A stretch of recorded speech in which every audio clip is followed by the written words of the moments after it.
tome la iniciativa esta semana. En Sabiduría Internacional seguimos hasta el 7 de mayo en el desafío Compartir Esperanza. Hemos preparado una guía práctica y bíblica titulada El sanador de corazones rotos. Es gratuita y puede traer consuelo real de la palabra de Dios. Así que descárguela y compártala con 2 personas en sabiduriainternacional.org/recurso. Ahora sí, comenzamos nuestro estudio.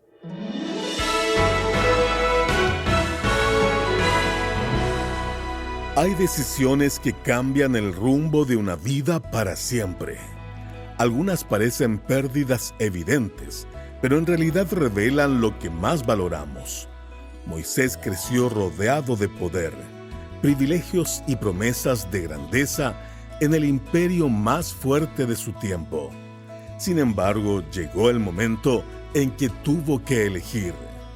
Bienvenido a Sabiduría para el Corazón, la exposición bíblica del pastor Stephen Davey en la voz y adaptación de Daniel Cuquín. Hoy recorreremos los inicios y la historia de Moisés para descubrir cómo su fe lo llevó a rechazar lo que el mundo ofrecía para recibir algo mucho mejor. Aprendamos de su legado en esta lección titulada Moisés, dejando el trono por la recompensa eterna.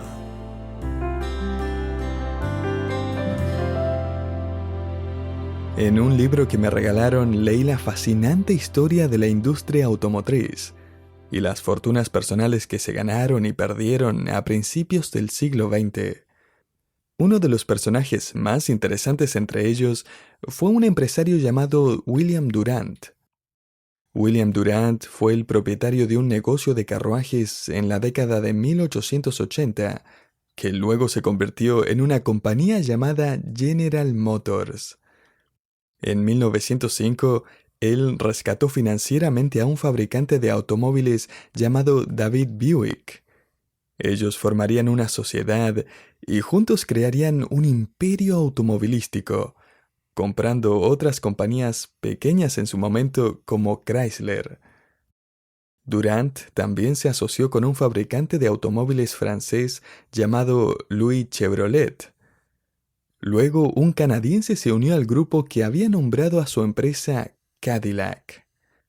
En cierto momento, Henry Ford acordó venderle su joven planta automotriz a Billy Durant.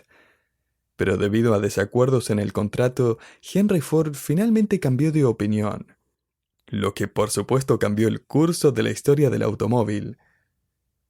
Durante las siguientes décadas, Durant y sus socios hicieron una fortuna.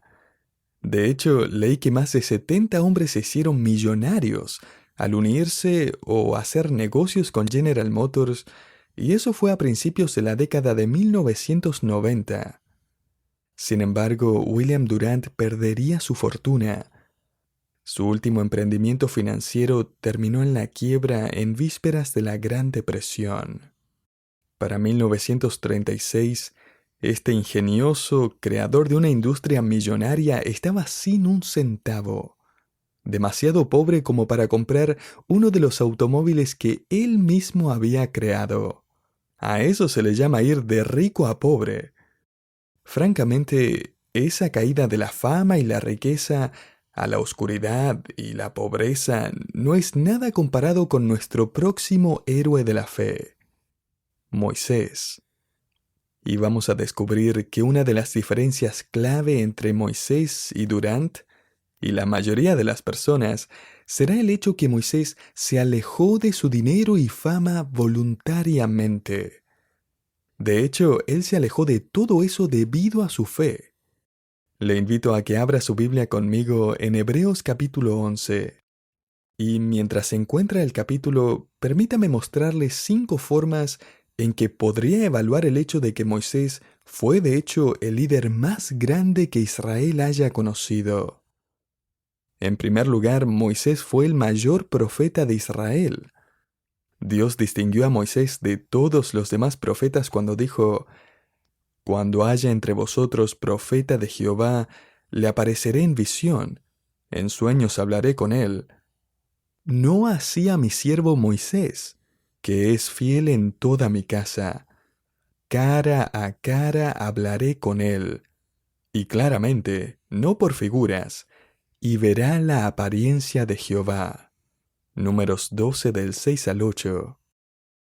Recuerde que Moisés fue quien se acercó tanto a la presencia de Dios que durante varios días tuvo que usar un velo, porque su rostro resplandecía intensamente con la luz de la gloria de Dios. En segundo lugar, Moisés fue el mayor legislador de Israel.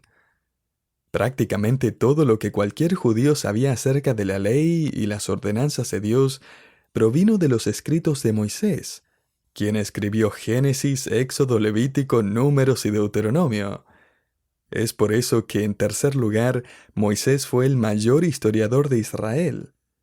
Y no solo eso, sino que, en cuarto lugar, él fue el mayor santo de Israel. Dios registró que Moisés fue el hombre más manso o humilde que había sobre la faz de la tierra. Números 12:3. En quinto y último lugar, Moisés fue el mayor libertador humano de Israel. Dios dijo acerca de Moisés, después de su muerte, «Y nunca más se levantó profeta en Israel como Moisés, a quien haya conocido Jehová cara a cara. Nadie como él en todas las señales y prodigios que Jehová le envió a hacer en tierra de Egipto, a Faraón y a todos sus siervos y a toda su tierra, y en el gran poder y en los hechos grandiosos y terribles que Moisés hizo a la vista de todo Israel». Deuteronomio 34 del 10 al 12. Y a pesar de todo eso, él nunca entró a la tierra prometida. Él nunca recuperó el lujo de un palacio ni el estatus de realeza. A diferencia de William Durant, Moisés pasó voluntariamente de un capítulo a otro en su vida. Y la palabra clave que marca cada capítulo de su vida, según Hebreos 11, es la palabra fe. El escritor de Hebreos nos va a explicar eso, y para hacerlo va a resumir la vida de Moisés. De hecho, condensará todo el libro de Éxodo y aún más en solo 7 versículos. Parecido a lo que hizo con Abraham, el escritor de Hebreos presentará 4 etapas o 4 capítulos de la vida de Moisés, y cada capítulo comienza con las palabras «por la fe». Puede subrayarlos en su Biblia. Versículo 23, por la fe. Versículo 24, por la fe. Versículo 27, por la fe. Y versículo 28, por la fe. Volviendo a Hebreos 11:23, vemos el primer capítulo de esta biografía condensada de Moisés. La vamos a llamar la preservación por la fe. Note, por la fe, Moisés cuando nació fue escondido por sus padres por 3 meses, porque le vieron niño hermoso y no temieron el decreto del rey. De inmediato sorprende el hecho de que este primer capítulo trata realmente sobre la fe de los padres de Moisés, ¿no es así? Es importante recordar que los padres de Moisés se casaron durante los días más oscuros de la esclavitud judía en Egipto. De hecho, el nuevo faraón, que no conocía a José ni le importaba ese legado, había adoptado una nueva política para esta nación de esclavos. El edicto real ordenaba a las parteras hebreas que mataran a cualquier bebé varón nacido de padres judíos. Cuando eso no sucedía, la orden era que cualquier persona en el reino, judío o egipcio, que supiera sobre un bebé hebreo que hubiera sobrevivido, debía arrojarlo al río Nilo. Éxodo 1 del 15 al 22. Si estudian la historia completa en Éxodo, descubrirá que esta pareja de esclavos ya tenía una hija, y luego dieron a luz a un hijo varón. Y durante 3 meses intentaron ocultarlo. Imagínese lo difícil que sería eso. ¿Cómo puede esconder a un recién nacido? ¿Cómo puede mantenerlo tranquilo por 3 meses? Pero por alguna razón, después de 3 meses, se dan cuenta de que lo que estaban haciendo no iba a seguir funcionando. Quizás el faraón había comenzado una búsqueda casa por casa en búsqueda de bebés escondidos y sabían que su vecindario sería el siguiente. Sea lo que sea, en lugar de ceder o darse por vencidos, resistieron. Y en hebreo se nos dice que fue por la fe. Ellos harían lo correcto, incluso si les costara la vida. El libro de Éxodo nos informa que hicieron una cesta o canasta de mimbre y la cubrieron con brea, y la pusieron entre los juncos a la orilla del río Nilo. Éxodo 2:3. Y no fue un accidente que pusieron la canasta en ese lugar. Los padres de Moisés sabían que ese era el lugar por donde caminaría la hija del faraón. Por la fe lo colocaron allí, dejándolo en las manos de Dios para salvarle la vida. Éxodo capítulo 2 nos informa que la hija del faraón vino a lavarse al río Nilo. Pero note que no fue a bañarse en el río Nilo. Bañarse en el Nilo habría ido en contra de la costumbre egipcia. De hecho, los faraones tenían sus propios baños de mármol, donde no tenían que preocuparse de que los cocodrilos se metieran a la bañera. Entonces, ¿por qué fue a las orillas del Nilo? Bueno, los egipcios creían que el río Nilo emanaba de Osiris, uno de sus dioses principales, y las aguas eran consideradas divinas, mágicas y poderosas. Supuestamente eran capaces no solo de producir una larga vida, sino que, escuche esto, producir fertilidad. Agregue a eso el hecho de que los historiadores judíos sostienen que esta era la dinastía 19 del faraón, y que esta hija en particular no tenía hijos. Así que la hija del faraón no venía al Nilo con una barra de jabón para bañarse mientras ahuyentaba a los cocodrilos. Ella venía a hacer un ritual, a bañarse ceremonialmente con el agua del Nilo con la esperanza de tener un bebé. Ella no necesitaba estar limpia, ella quería un hijo. Y Dios sincronizó perfectamente su deseo con la necesidad de los padres de salvar a su bebé de 3 meses, que ahora estaba flotando en una canasta por ahí cerca. Y la hija de Faraón ve a ese bebé y dice: «Judío o no, es mío».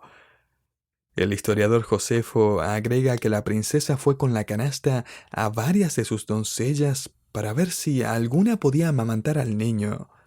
Sin éxito.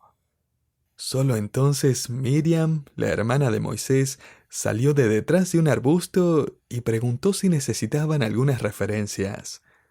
La princesa dijo: «Por supuesto». Y Miriam fue a buscar a su madre. Y la Biblia nos dice en Éxodo 2:9 que la princesa le pagó a la madre de Moisés para que criara a su propio hijo. Genial, ¿cierto? ¿Y cómo empezó todo?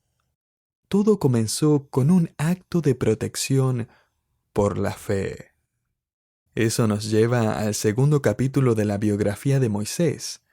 Lo llamaremos la renuncia por la fe. Note Hebreos 11:24. Por la fe, Moisés, hecho ya grande, rehusó llamarse hijo de la hija de Faraón, escogiendo antes ser maltratado con el pueblo de Dios que gozar de los deleites temporales del pecado, teniendo por mayores riquezas el vituperio de Cristo que los tesoros de los egipcios. En el relato del Éxodo se nos dice que la princesa convirtió a Moisés en su hijo, es decir, lo convirtió legalmente en su hijo y heredero. En el mensaje de Esteban, en Hechos 7, vemos que Moisés fue educado en toda la sabiduría de los egipcios y que llegó a ser poderoso en sus palabras y obras. Por fuera se veía y hablaba como un miembro de la clase real egipcia, como José varios años antes. Pero al igual que José, Moisés era un judío creyente por dentro. La fe de sus padres esclavos echaría raíces y se convertiría en la fe de este joven. F. B. Meyer, un pastor y expositor británico del siglo XIX, resumió la riqueza y la grandeza de Egipto durante los días de Moisés con la siguiente descripción. ¿Qué tierra tan magnífica debe haber sido Egipto en aquellos días? Las orillas del Nilo estaban cubiertas de ciudades, aldeas, templos majestuosos y todas las evidencias de una civilización avanzada. Poderosas pirámides y colosales figuras se elevaban unos 30 metros sobre las multitudes, y Moisés gozaba de lo mejor de toda esta sociedad. Fue criado en el palacio y lo trataron como el nieto del faraón. Si cabalgaba por las calles, sería en un carruaje real. Si navegaba en el Nilo, habría sido en una barcaza dorada en medio de los acordes de una hermosa música. Si deseaba algo, la riqueza casi ilimitada de los tesoros de Egipto estaba a su disposición. Lo habían enviado a educarse en la Universidad del Templo del Sol, que era como ir a Oxford en el antiguo Egipto. Él habría aprendido a leer y escribir los misteriosos jeroglíficos. Habría aprendido matemáticas, astronomía y química, áreas en que los egipcios son famosos. Pero Moisés era más que un simple estudiante. Él se había convertido en estadista y soldado. Josefo escribe que cuando los etíopes invadieron Egipto, ellos derrotaron al ejército egipcio y se prepararon para atacar la ciudad capital de Menfis. Presa del pánico, los egipcios consultaron a los oráculos y por la recomendación de ellos confiaron el mando de las tropas reales a Moisés, quien tenía unos 30 años. Él inmediatamente salió al campo de batalla, sorprendió y derrotó al enemigo, capturó su ciudad capital y regresó a Egipto victorioso cargado con el botín de la victoria. Menos de 10 años después, él está harto de todo eso. Y el escritor de Hebreos dice aquí que Moisés rehusó llamarse hijo de la hija de Faraón. Esa palabra traducida rehusó significa renegar o desertar. Y el tiempo del verbo indica que su negativa fue decisiva, fue concluyente. Moisés literalmente desertó de la familia real y renunció a un futuro increíble. El príncipe de Egipto lo había abandonado todo. Él se ofrece voluntariamente para una de las historias más grandes de rico a pobre jamás registradas en la historia de la humanidad. Y eso comienza el capítulo 3 de su biografía de fe. Vimos la preservación por la fe, luego la renuncia por la fe, y ahora en tercer lugar, la separación por la fe. El versículo 27 nos informa que por la fe dejó a Egipto, no temiendo la ira del rey, porque se sostuvo como viendo al invisible. Si ha estudiado la vida de Moisés en detalle, sabrá que él vivió 120 años, y su biografía se puede dividir fácilmente en 3 secciones de 40 años. Los primeros 40 años los pasó en el esplendor del palacio egipcio. Los segundos 40 años los pasó en Madián, el lugar al que Moisés escapó después de haber matado a un egipcio, y sus últimos 40 años los pasó en el desierto liderando al pueblo de Israel. Debido a esa fácil división, automáticamente podría pensar que el versículo 27 está hablando de los 40 años de Moisés en el desierto de Madián. Pero eso no puede ser de lo que estamos hablando aquí por una muy buena razón. Aquí se nos dice que Moisés salió de Egipto por la fe, no temiendo la ira del rey. El capítulo 2 de Éxodo nos dice específicamente que después de asesinar al egipcio que estaba golpeando a un esclavo judío, y cito Éxodo 2:14, entonces Moisés tuvo miedo y dijo: ciertamente esto ha sido descubierto. Versículo 15. Oyendo Faraón acerca de este hecho, procuró matar a Moisés, pero Moisés huyó delante de Faraón y habitó en la tierra de Madián. Así que Moisés no estaba corriendo por fe, sino por su vida. Así que eso no puede ser lo que está hablando Hebreos 11. De hecho, si nota el versículo 27, nuevamente se nos dice que Moisés se sostuvo como si viera al invisible. ¿Y quién era el invisible? Volvamos a la última parte del versículo 26, porque tenía puesta la mirada en el galardón. ¿Y quién es el que le traerá este galardón? Vayamos al principio del versículo 26, donde se nos presenta a la persona en la que Moisés confiaba en última instancia. ¿Quién es? Cristo.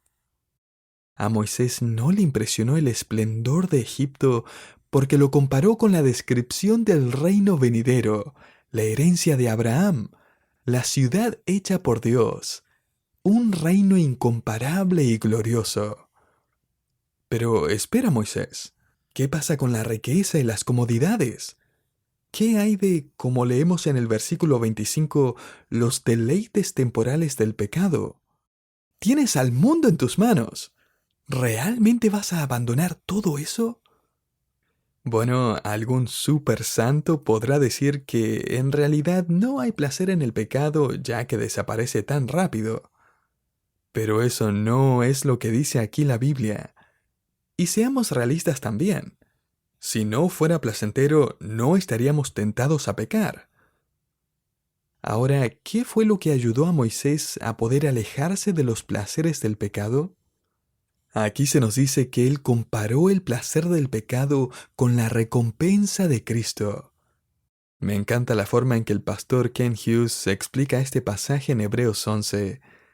Él escribió: solo piensa en lo que significaría ver literalmente el cumplimiento de nuestra gloria prometida en el cielo por solo 60 segundos, mientras aún vivimos en la tierra.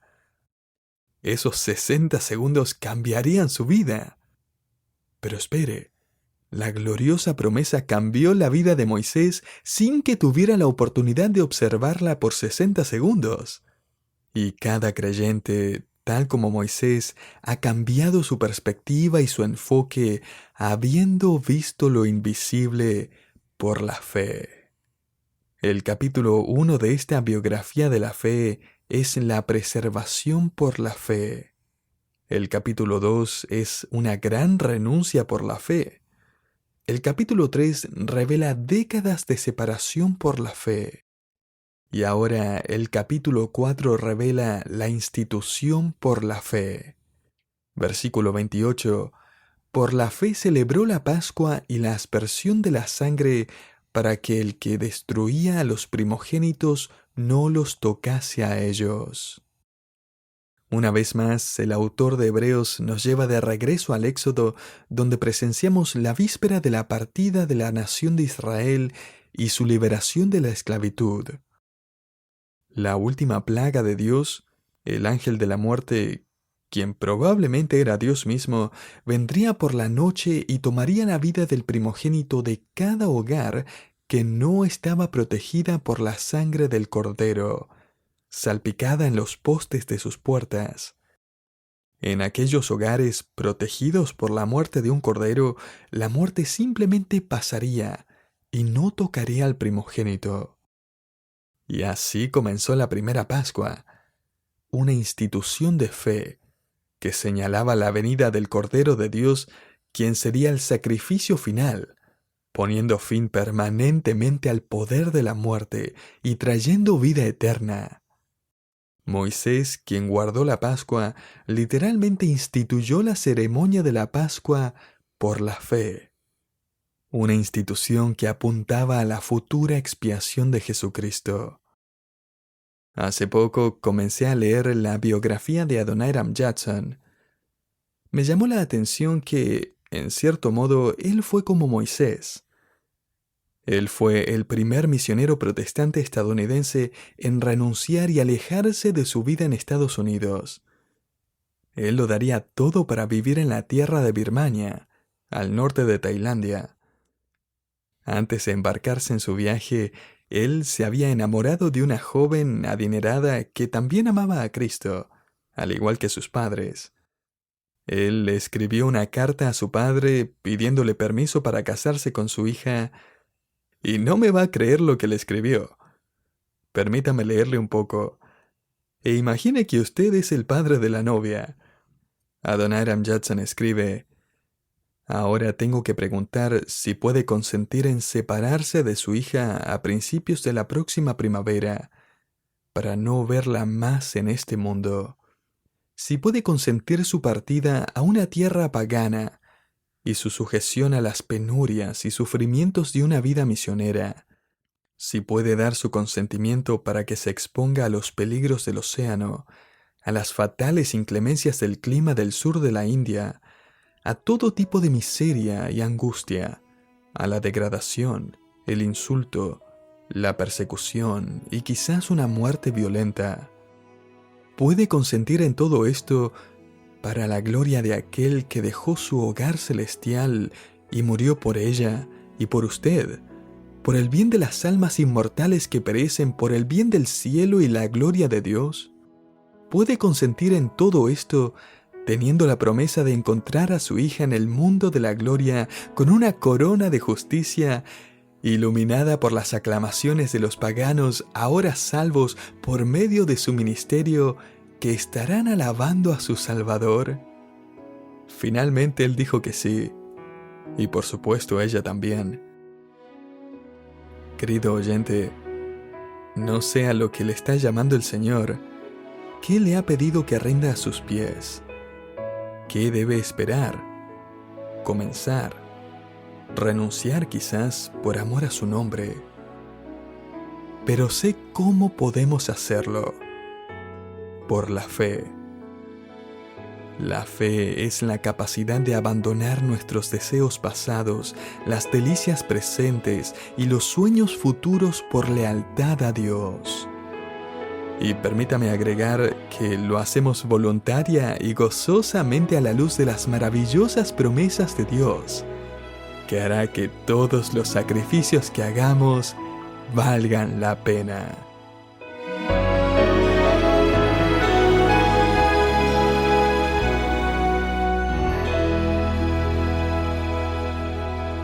Las decisiones que tomamos revelan lo que realmente valoramos. Moisés entendió que lo visible y lo inmediato no podían compararse con lo que Dios había prometido. Su fe lo llevó a mirar más allá del presente y a invertir su vida en algo que permanece para siempre. Gracias por acompañarnos en Sabiduría para el Corazón, una producción del Ministerio Sabiduría Internacional. Este fue el estudio titulado Moisés, dejando el trono por la recompensa eterna, parte de nuestra serie de estudios en Hebreos 11. Si desea que otros también reciban enseñanza bíblica cada semana, visite sabiduriainternacional.org/compartir y encontrará una forma sencilla de hacerlo. Mi nombre es Hugo Zúñiga y le esperamos en nuestro próximo programa de Sabiduría para el Corazón.